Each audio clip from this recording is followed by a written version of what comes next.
आज के कार्यक्रम का उद्देश्य? भारतीय बौद्ध संघ की राष्ट्रीय परिषद की आज बैठक है और ये 6 महीने बाद बैठक की जाती है। पूरे देश के प्रतिनिधि यहाँ उपस्थित रहते हैं। राष्ट्रीय पदाधिकारी भी उपस्थित रहते हैं, प्रदेश के प्रदेश अध्यक्ष, प्रदेश के संगठन मंत्री उपस्थित रहते हैं।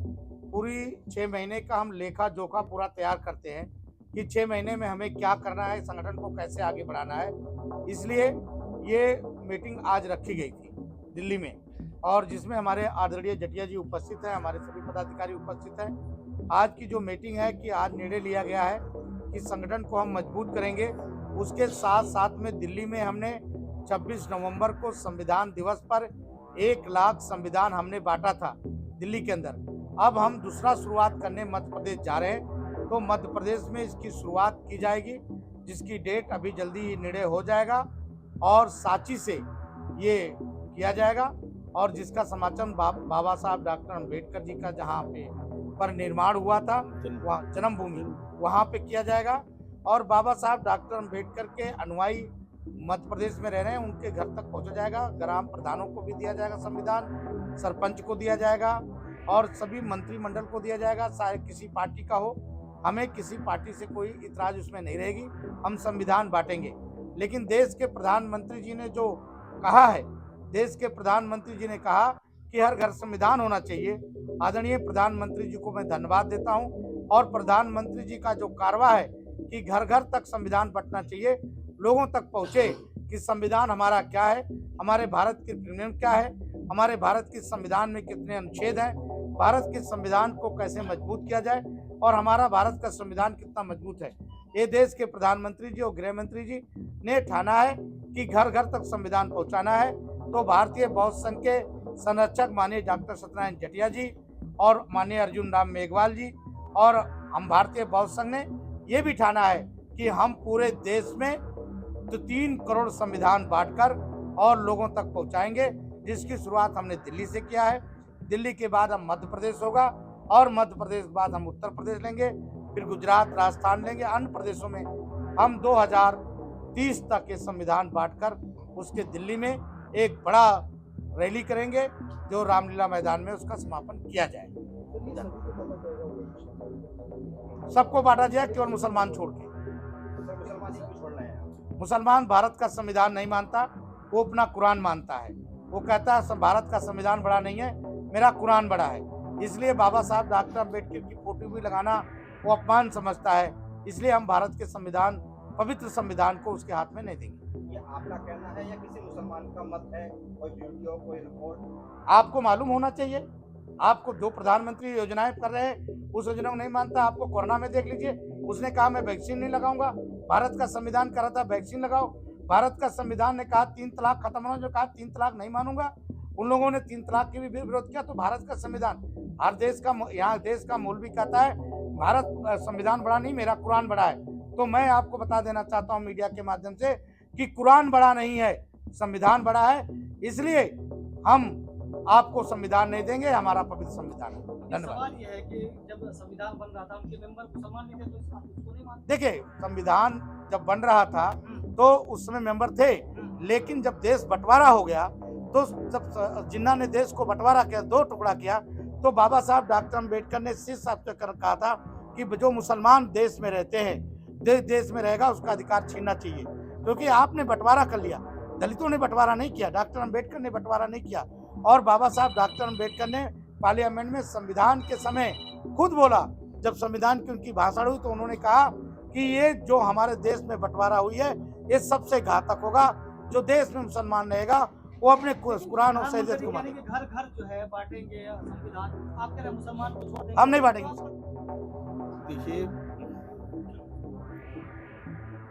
भारत की संविधान की शुरुआत जिस शब्द से बनती है वो वी से बनती है, हम से बनती है, और हमसे बनता है हिंदुस्तान। बोलने वाले ये भी कहते हैं कि ह से हिंदू और म से मुसलमान, परंतु यदि ये एका हो जाए, ये तो संविधान का अभिप्राय था ही था।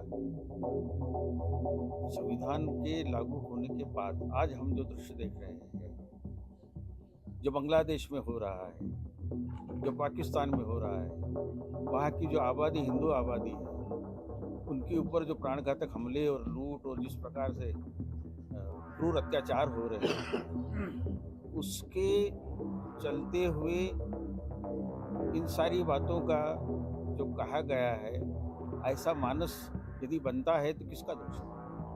तो कुल मिलाकर के हम आज भी मानते हैं कि जो हिंदुस्तान का नागरिक है, वो हिंदुस्तान के प्रत्येक नागरिक को इस संविधान को समझना चाहिए और उस संविधान को स्वीकार करना चाहिए। परंतु यदि कोई खुल करके बोले, और सोचता हूँ कि जब कोई पार्लियामेंट में जाता है तो वो संविधान की शपथ लेता है और उसकी प्रतिज्ञान भी करता है, तो कुल मिलाकर के उस बात को कायम रखना, उसको याद दिलाने के, और यदि किसी को संविधान पढ़ना है तो हम मना थोड़ी करें, ये तो बांटने का काम है। हम किसको बांटते हैं या ये संगठन किसको बांटता है, यह तो इसकी अपने निर्णय की बात होती है उसमें। और किसी को संविधान पढ़ना है और संविधान पर चलना है तो इससे किसी का इनकार नहीं है। कोई चलना चाहे, संविधान को मानना चाहे, और यदि वो आग्रह करे कि हम संविधान को मानते हैं, ऐसी घोषणा करना चाहे, तो निश्चित रूप से सकारात्मक बातों को देखते हुए वो आगे भी किसी प्रकार के निर्णय लिए जा सकते हैं। तो आज की परिस्थितियों में अभी हमने इतना ही तय किया है कि जितना हम ये कर सकते हैं, क्योंकि हम अपने लोगों को तो बताएं, वो लोग अपने नहीं है ऐसा हम नहीं कह रहे, किंतु वो अपनापन तो बताएं। हम बंधुत्व भाव जो कहते हैं, फ्रेटर्निटी कहते हैं, तो फ्रेटर्निटी जो है वो बंधुत्व भाव की फ्रेटर्निटी दिखाई तो देना चाहिए। तो निश्चित रूप से हम यह भी कहना चाहेंगे कि संविधान ने जो बांध के संविधान यानी सबको उस नियम से बंधा हुआ रहना चाहिए, क्योंकि सम शब्द लगा है इसमें, संगच्छवद्धम संवद्वद्धम संवो मन्नासी जानताम, ये जो अपना वेद वाक्य है, उसी आधार पर इस संविधान का जो शब्द बन गया है, उस संविधान में सब बंधे रहें। और एक दिन ऐसा आए कि हम संविधान को एक ऐसे कि हमने सबने भारत के सभी नागरिकों ने बजाय जाति वंश मूल ये वो सब करके मजहब को छोड़ करके हमने इसको अच्छा सर्वोपरि माना है, देश इसी से चलने वाला है। तो निश्चित रूप से हम उस दिन की प्रतीक्षा भी कर रहे हैं, यही हमारा लक्ष्य है।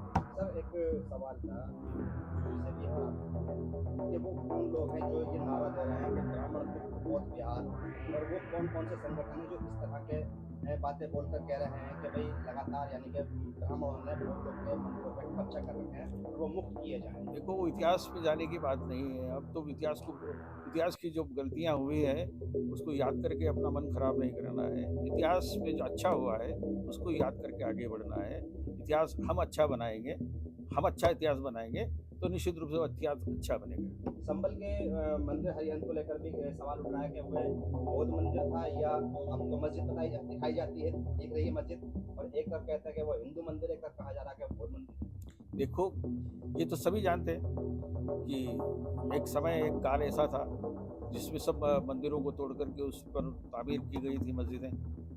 अब वो तो ऐतिहासिक बात है। सब मंदिर बौद्ध बिहार तोड़ के मंदिर नहीं बनाए गए हैं। सब सारी बातें हुई है, परंतु इस बात को कहने से लाभ क्या होने वाला है? मैं उन बातों को नहीं कहना चाहता हूँ जिससे देश में वैमनस्य पैदा हो, जिसमें दूरियां पैदा हो। हम ये चाहते हैं कि जो भी कुछ है समझ के साथ बात होना चाहिए और आपसी भाईचारे के साथ बात होना चाहिए। भाईचारे से बढ़कर के दुनिया में कोई चीज़ नहीं है। हमने तो अपने देश में जब कोरोना आया था तो अपने दुनिया के देशों को और उनका उपचार करने के लिए कोरोना का हम दवाइयाँ देने का काम हमने ही तो किया था। सर आपने कहा कि इतिहास की अच्छी बातों को याद रखना चाहिए, लेकिन औरंगजेब को लेकर के भी कहा जा रहा है कि वो आक्रमणकारी था, उसके कबर पे बुलडोजर चलानी चाहिए। आपने कहा कि अच्छे बात क्या है कि जो कह रहे हैं उनसे पूछो, हमने नहीं कहा।